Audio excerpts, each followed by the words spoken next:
আজ হাজব্যান্ড বাজার থেকে এনে দিল আমাকে একটু মটন। তো মটন তো বেশ জমিয়ে রান্না করতে হবে। আর সত্যি কথা বলতে মটন আমাদের খাওয়া হয় না। উনি যখন বাড়িতে আসেন তখনই মটন রান্না হয়, আর আমি যখন একা থাকি তখন মটনটা আমি আনতেও পারি না, সত্যি কথা আমি কিনতেও পারি না, আর আমি আনিও না একা একা খাবার জন্য মটন। তো চিকেনটাই খাই। তো হাজব্যান্ড বললো যে তাহলে মটন নিয়ে আসি, আমাকে মটনটা এনে দিল।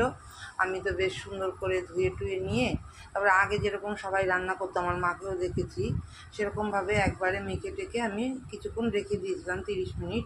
তারপরে মেখে বলতে পেঁয়াজ কুচি, আদা, কাঁচা লঙ্কা, রসুন পেস্ট, একটু জিরের গুঁড়ো দিয়েছিলাম, আর নুন হলুদ, একটু কাঁচা তেল, এই দিয়ে তো আমি মেখে রেখেছিলাম 30 মিনিট। তারপরে তো মটনটা বেশ ভালো করে কষিয়ে রান্না করে নিলাম, আর পরে অ্যাড করেছিলাম একটু টমেটো আর হচ্ছে কাশ্মীরি লঙ্কার গুঁড়ো। এটা অ্যাড করে নিয়ে মটনটা রান্না করলাম, বেশ সুন্দর করে মটনটা তৈরি করে নিলাম। তো চলো বন্ধুরা।